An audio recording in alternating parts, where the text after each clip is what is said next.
Old keypad phone हो या फिर मॉडर्न डे स्मार्टफोन्स, इन सब में एक ही चीज कॉमन पाई जाती है और वो है अब हमारे पास दो तरीके हैं अमीर होने के लिए। सबसे पहला क्या है, आप सुबह जल्दी उठो, स्कूल जाओ, पढ़ो लिखो, अच्छे कॉलेज से ग्रेजुएशन करो एंड उसके बाद एक जॉब करो, एक्सपीरियंस लो 8-10 साल का, और उसके बाद किसी अच्छी कंपनी के सीईओ बन गए बाय चांस तो आप अमीर हो सकते हो। सुबह उठो, रिवीलिंग क्लोथ्स पहन के रील्स बनाओ। If you had 15 minutes with me on this black और जो लोग पहला स्टेप फॉलो कर रहे हैं, मेहनत करने वाला, उन सबको बोलो कि हमारा सब्सक्रिप्शन खरीदो ओनली फैंस। तो सबसे पहले ये 2016 में स्टार्ट किया था यूके में। इसके पीछे का जो मोटिव था वो था कि क्रिएटर्स होते हैं एंड कोई भी प्लेटफॉर्म है जैसे यूट्यूब, फेसबुक, इन सब का क्या था, उस टाइम पे एडसेंस से इतना ज्यादा पैसा मिलता नहीं था एंड उसमें से भी यूट्यूब बहुत ज्यादा कट रख लेता था। तो इनका क्या था कि भाई डायरेक्ट फैंस जो हैं वो अपने क्रिएटर को पे करेंगे। अब ये अडल्ट कंटेंट के लिए बिल्कुल नहीं बनाया गया था एप्लीकेशन, ये सिर्फ बनाया गया था कि कोई भी क्रिएटर हो, एक म्यूजिशियन, गिटारिस्ट, एथलीट, कोई भी हो, इस प्लेटफॉर्म का यूज कर सकते हैं एंड अपनी ऑडियंस, और जो उनकी ऑडियंस है वो इनको डायरेक्ट पेमेंट कर सकती है वहीं से ही। मेन मोटिव तो ये था इसका। लेकिन यहाँ पे क्या हुआ कि कुछ क्रिएटर्स थे जो अडल्ट कंटेंट डालने लगे और बहुत ज्यादा पॉपुलैरिटी मिल गई उन्हें।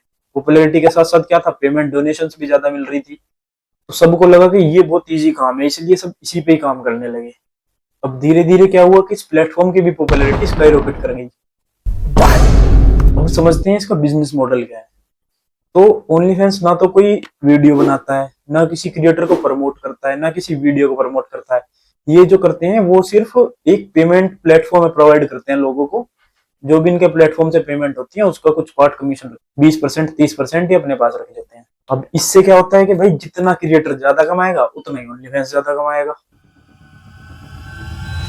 अब नंबर्स की बात करते हैं तो ओनली फैंस को ऑलमोस्ट 370 मिलियन यूजर्स हैं जो रजिस्टर्ड हैं एंड ऑलमोस्ट 4 मिलियन तो क्रिएटर्स हैं इस पे।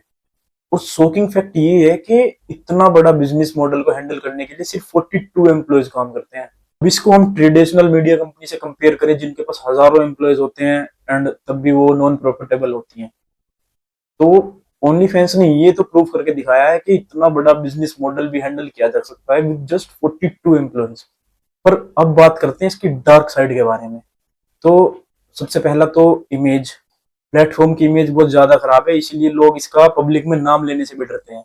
और काफी सारे बैंक्स ऐसे हैं एंड पेमेंट प्लेटफॉर्म्स ऐसे हैं जो इसको रिस्की मानते हैं, और तो और बहुत सी कंट्रीज ने भी इसको बैन किया है। सबसे मेन जो इस प्लेटफॉर्म की प्रॉब्लम है वो है कंपटीशन।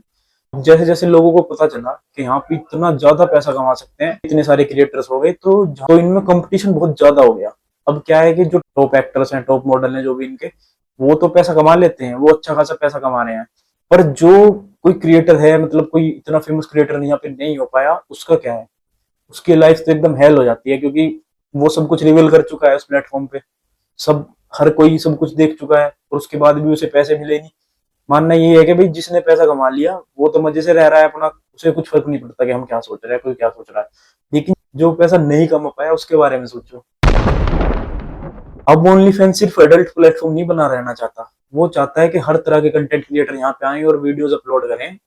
कंपनी भी बहुत ज्यादा ध्यान दे रही है कि फिटनेस इन्फ्लुएंसर, म्यूजिशियंस एंड बहुत सारी क्रिएटर्स को अपने प्लेटफॉर्म पर लेके आया जाए। पर एक चीज जो है वो सबसे ज्यादा दिक्कत देती है, वो है इनकी इमेज। इनकी इमेज है एक अडल्ट कंटेंट वाली वेबसाइट की। तो बहुत से क्रिएटर्स क्या करते हैं कि भाई हम यहाँ पे नहीं आना चाहते क्योंकि अपनी इमेज कोई भी खराब नहीं करना चाहता। ओनली फैंस का जो एम था वो था कि जो अपने फैंस हैं वो अपने फेवरेट कंटेंट क्रिएटर को अपने आप से डोनेशन दे सके। लेकिन ये सिर्फ एक आज के टाइम में अडल्ट प्लेटफॉर्म बन के रह गया है। मेरे फोन में 22 रुपए वाला रिचार्ज कर दे यार। नहीं भाई, मेरे पास बिल्कुल भी पैसे नहीं है भाई। यार अब तो नया आईफोन ले लिया, कोई पार्टी वार्टी कर दे भाई। बताया तो है, मेरे पास बिल्कुल भी पैसे नहीं है।